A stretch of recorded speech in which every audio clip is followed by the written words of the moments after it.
Hello, good afternoon. Hi. So this is not your first time in Israel, right? You've been No, here I've many been here times. many times, countless times. And your first time as a teacher was around 1987 in Jerusalem.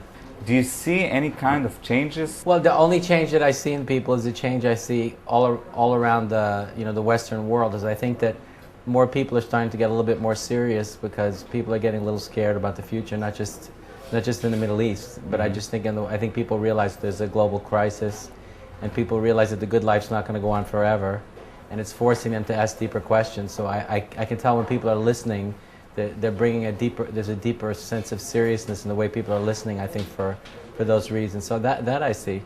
Okay, because if you're talking about serious questions, then you are the founder and the editor of the magazine which deals with the most deepest questions, and the name is What is Enlightenment? Mm-hmm. Is there any way, after 20 years or much of your teaching and studying, can you sum it up for us? Is there an answer for that? Is there one answer for that? Well, it's a complex question, but the simple answer that enlightenment traditionally means it's the experience of consciousness beyond the ego. Mm-hmm. The concept of enlightenment is an Eastern concept. Yes. And when it went to the West, it was westernized. From my point of view, it became a little bit like a prize, like a reward, like a game show that if you stick onto it, at the end you get the big card, you get this big enlightenment. Well, traditionally it's meant to, the reason for that is traditionally enlightenment is meant to be the end of the path. Mm-hmm. So that means when someone, quote unquote, becomes enlightened, it means that it traditionally means their development has come to an end. So they're like fully cooked and it's all over. But actually it's not really true. Mm-hmm. Especially when I teach now, I put the word evolutionary, which means developmental, before the word enlightenment. I call it evolutionary enlightenment. So now the idea is to learn what it means to experience the self beyond the ego, and then to learn what it means to develop as a human being at the deepest and highest levels from beyond the ego. So it's an endless process. There's not really an end to it. And I think a lot of the problems in postmodern culture, and definitely is the case here in Israel as it is in the West, is that there's a lot of very highly educated individuals who come from relatively wealthy backgrounds, mm-hmm. who are basically very spoiled, who has more or less been given everything they've wanted and more or less been able to do everything they wanted to do. And it's created a mentality where we somehow have been given the idea that life is for us, like life is our oyster, and the way we think about everything from money to human relationships is very self-serving. It's very small-minded, and very few people have a spiritually and philosophically big-minded and big-hearted relationship to life itself. And so the leap that I think we need to take is to go from being teenagers, no matter what age we are, to adults, to really embracing a level of maturity in relationship to life, so we can outgrow this kind of narcissism and this materialism and this pathological small-minded self-concern. Israel as a society, just about a month ago, went through some kind of things that you're talking about, because we were in a state of war. And when one is in a state of war, there's this kind of unity.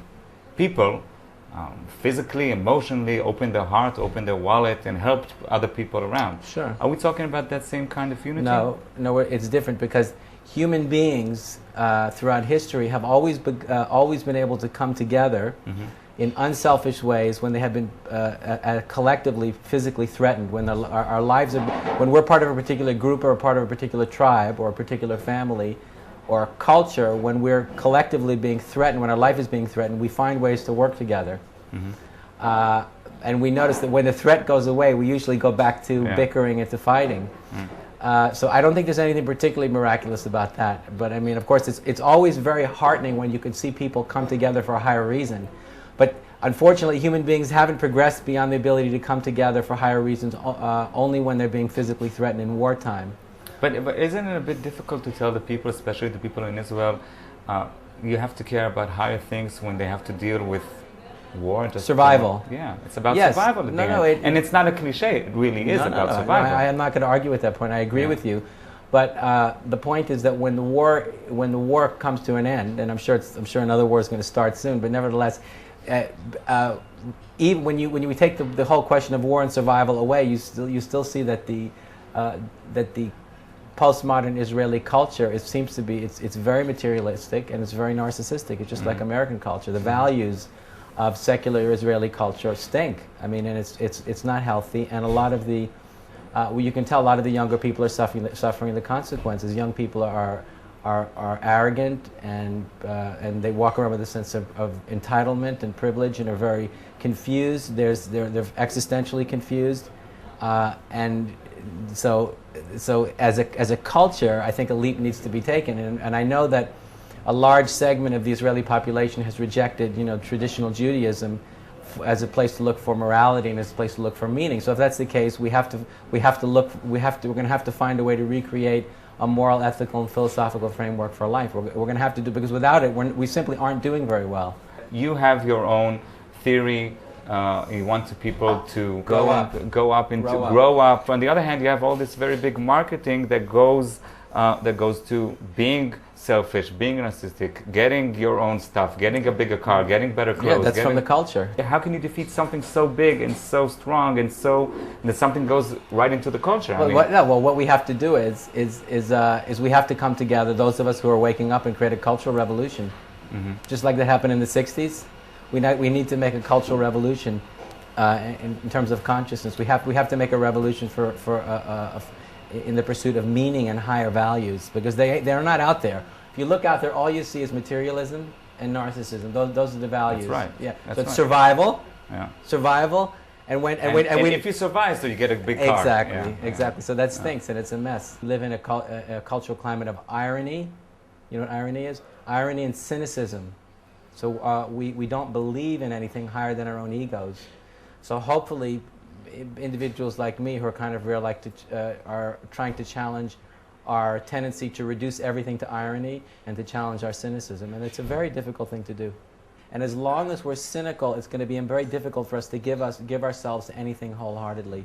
Not just the spiritual life, but anything in life, because we're always going to be doubting whether something that is ultimately good is truly possible. But doubting is also a very noble way of looking at it. You have to doubt what people tell you. You have to doubt certain beliefs. Otherwise, if you're open-hearted to everything, there's no... I'm not talking about being naive and foolish. Yeah. I believe in being skeptical. Mm-hmm.